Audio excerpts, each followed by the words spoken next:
आज इलेक्ट्रोस्टैटिक जो है ना उसका अपने पहला चैप्टर शुरू कर रहे हैं, यानी कि इलेक्ट्रोस्टैटिक के बारे में अपने पढ़ेंगे।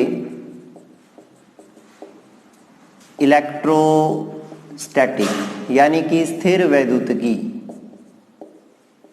स्थिर वैद्युतिकी। इलेक्ट्रोस्टैटिक यहाँ स्थिर वैद्युतिकी के बारे में पढ़ना है। तो स्थिर वैद्युतिकी का सारा काम कहाँ से शुरू होता है? जैसे अपने मैकेनिक्स पढ़ते हैं, है ना। जब मैकेनिक्स पढ़ते हैं तो सारा काम शुरू होता है किसी भी पार्टिकल के मास से, उसके द्रव्यमान से। और जब अपने स्थिर वैद्युतिकी शुरू करते हैं तो सारा काम शुरू होता है चार्ज से, आवेश से। यानी कि इलेक्ट्रोस्टैटिक जो है उसके अंदर क्या होगा, उसके अंदर चार्ज रुका रहेगा। इलेक्ट्रोस्टैटिक का, इलेक्ट्रो का मतलब क्या है, पहले इस चीज को समझना पड़ेगा। स्थिर का मतलब रुका हुआ, इलेक्ट्रो का मतलब इलेक्ट्रॉन,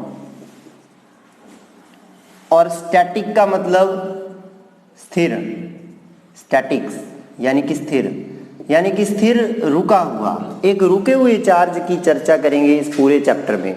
तो इलेक्ट्रोस्टैटिक का पूरा जो आपका एक चैप्टर है, देखो प्लस 2 के अंदर जब पढ़ते हैं ना, तो प्लस 2 के अंदर क्या है कि इन्होंने चैप्टर बना रखे हैं। लगभग पहले 4 चैप्टर 12वीं क्लास के अंदर जो है वो किसके आते हैं, इलेक्ट्रोस्टैटिक के आते हैं।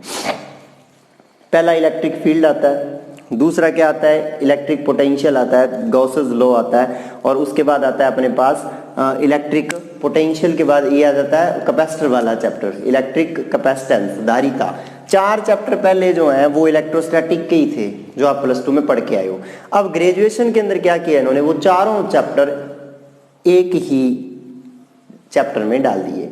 कहने का मतलब है उसी तरीके से लेंथ थी, लेकिन उसमें ये चारों चैप्टर से भी एक्स्ट्रा चीजें अपने को पढ़नी है। तो बेसिक चीजें आपको पता है, आवेश क्या होता है, विद्युतिकी माप होता है ना। कोई भी इलेक्ट्रिसिटी पावर को बताता है हमें कि किसी के पास कितना विद्युतीय गुण है, वो चार्ज या आवेश बताता है। इसके बारे में पता है आपको, कोई प्रॉब्लम नहीं है। अब देखो मेन जो चीज यहाँ से चलती है, मेन यहाँ से शुरू होता है काम, जो अपने पास आता है कूलम लॉ। मेन काम यहां से स्टार्ट होता है, कूलाम का नियम जो होता है वो आपको समझना है, कूलम्स लॉ। अब देखो 2 चार्ज है मेरे पास, कूलम्स लॉ आपको वैसे पता है। 2 चार्ज है मेरे पास, एक चार्ज है Q1 और दूसरा चार्ज है Q2। दोनों चार्जेस को मैंने r दूरी पर रख दिया, तो उनके बीच में जो इलेक्ट्रिक फोर्स लगता है F।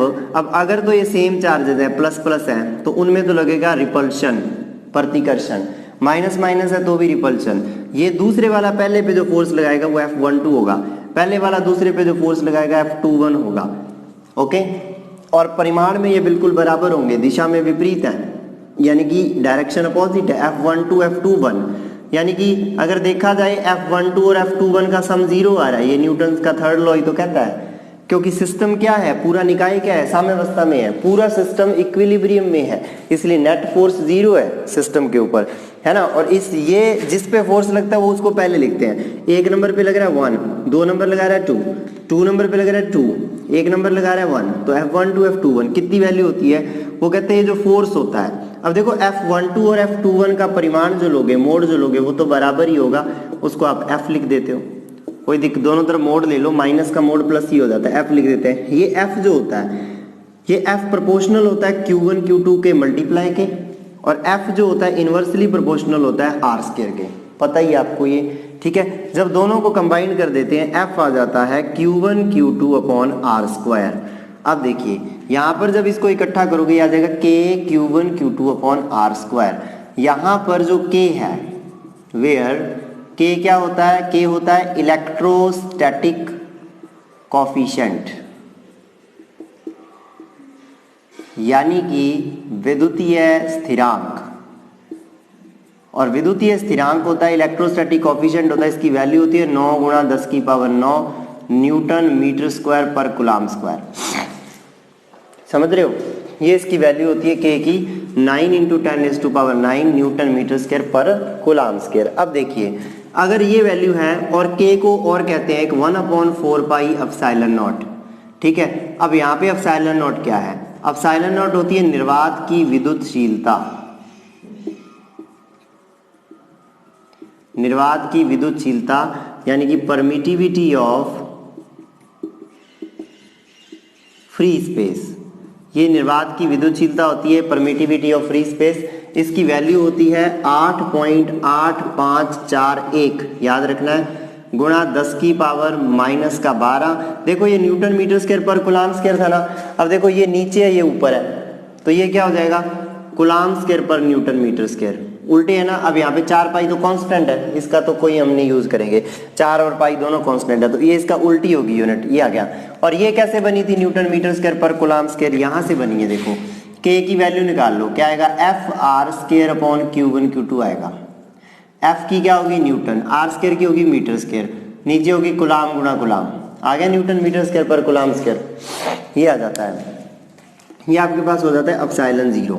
ओके, ये तो अपने पास बेसिक सी चीज होगी। अब देखो एक चीज और आती है यहाँ पर, वो पूछता है रिलेटिव परमिटिविटी क्या होती है, ये बताओ। रिलेटिव परमिटिविटी, आपेक्षिक विद्युतशीलता,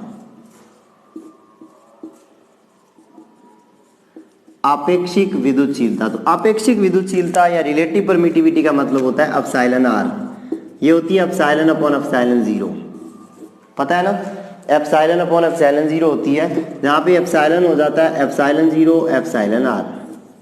अब ध्यान रखना है एप्सिलॉन आर की वैल्यू 80 होती है वाटर के लिए, पानी के लिए, एप्सिलॉन आर की वैल्यू 1.0006 होती है एयर के लिए, एप्सिलॉन आर की वैल्यू 1 होती है वैक्यूम के लिए, और एप्सिलॉन आर की वैल्यू अनंत होती है धातुओं के लिए, मेटल के लिए,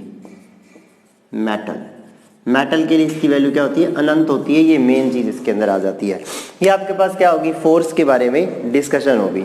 अब देखिए ये जो फोर्स हमने देखा है ये निर्वात के अंदर देखा है, अगर ये काम हमें माध्यम के अंदर करना हो तो क्या करेंगे, ये काम आपको अगर माध्यम के अंदर करना हो तो काम सिंपल है कि इन एनी मीडियम, किसी भी माध्यम के अंदर, इन मीडियम में बात सीधी हो जाएगी, ये जो एप्सिलॉन आ रहा है वो हो जाएगा एप्सिलॉन। ओके, तो मीडियम के अंदर एफ को एफएम लिखूंगा, चीज वही रहेगी, के क्या है 1/4 pi epsilon Q1 Q2 by r square, पहले था 1/4 पाई एप्सिलॉन 0, अब एप्सिलॉन है। अब आपको पता है एप्सिलॉन होता है एप्सिलॉन 0 एप्सिलॉन आर, तो पुट कर दो यहाँ पे एफएम आ जाएगा 1/4 pi epsilon 0 epsilon r Q1 Q2 by r square. अब देखो इसके अंदर इतना जो है ये तो क्या है एफ है और डिवाइड बाय एफ आर हो गया, यानी कि जब निर्वात से किसी माध्यम में जाते हैं तो फोर्स देखिए 1/एप्सिलॉन गुणा हो जाता है, यानी कि किसी मीडियम में फोर्स कम लगता है कि ज्यादा, कम लग रहा है, किसी मीडियम में फोर्स कम लगता है, कितना कम लगता है 1/एप्सिलॉन टाइम्स कम लगता है। तो ये आपके पास क्या हो जाता है फोर्स के बारे में डिस्कशन हो जाती है। तो मेन चीज आपने इतना ही पढ़ा है कूलाम का नियम और ये फोर्स के बारे में स्टडी किया है। अब देखो यहां तक तो हो गया कि मीडियम के अंदर जो फोर्स होता है वो 1/एप्सिलॉन टाइम्स हो जाता है, किसी जो वैक्यूम का फोर्स था ये वाला उससे जब कंपैरिजन करते हैं। तो अब अपने पढ़ेंगे कूलाम का जो नियम है उसकी वेक्टर फॉर्म, कि वेक्टर फॉर्म में कूलाम का नियम कैसे समझेंगे हम। तो सीधी सी बात है, दो चार्ज है मेरे पास, ये पहला चार्ज Q1 मान लो और दूसरा चार्ज Q2 मान लो। वेक्टर फॉर्म वैसे कोई इतनी मुश्किल नहीं है इसमें, ये x एक्सिस y एक्सिस मान लो, ये इसका ओरिजिन हो गया। मान लो Q1 जो है उसकी मूल बिंदु से ओरिजिन से पोजीशन जो है वो R1 है स्थिति, और दूसरे की स्थिति क्या है R2 है। अब कोई आपसे पूछे कि Q1 से Q2 की पोजीशन बताइए क्या होगी, तो Q1 से Q2 की पोजीशन कोई पूछे तो बड़ी सिंपल सी बात है, दोनों के बीच का सेपरेशन बताना है अपने को। तो सीधी सी बात है, आप कहोगे कि sir OA plus AB is equal to OB, है ना। ये अपने क्या है कि अच्छे से ट्रायंगुलर लॉ 11th में भी पढ़ते हैं और अपने इस बार भी पढ़ चुके हैं, जो आपका सेकंड पेपर था मैथमेटिकल फिजिक्स उसमें स्टडी कर चुके हैं। तो क्या आ जाएगा, क्लियर सी बात है, मेरे पास आ गया OA plus AB is equal to OB। तो यहां से सीधी सी बात है, OA की वैल्यू है R1, AB की वैल्यू मेरे पास है नहीं, इसकी वैल्यू है R2, तो AB की वैल्यू आ गई R2 माइनस R1।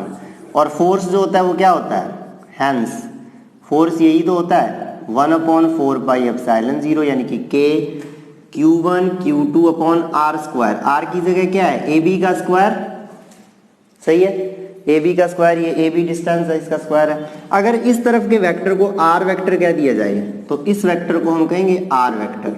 यानी कि आप ये भी लिख सकते हो, अगर वेक्टर फॉर्म में देखें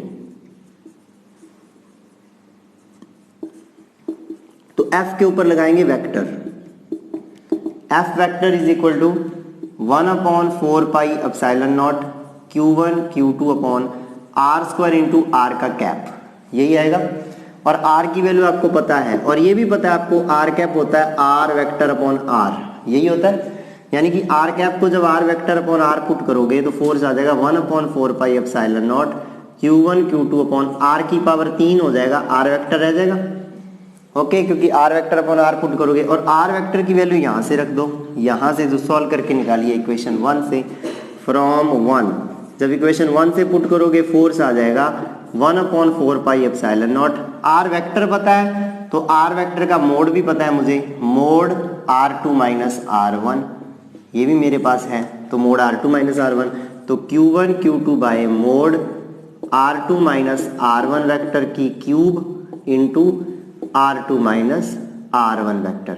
इस तरीके से आप क्या कर सकते हो, निकाल सकते हो, कोई दिक्कत की बात है नहीं। ओके, ये तो है सेकंड नंबर पे लगने वाला फोर्स फर्स्ट की वजह से, यही है ना कि मैंने इस तरफ एरो लगाया, देखो ये एरो इस तरफ इंडिकेट किया है, इसका मतलब ये सेकंड वाले पे फोर्स लग रहा है, फर्स्ट वाला लगा रहा है, तो इस तरीके से रिजल्ट आया।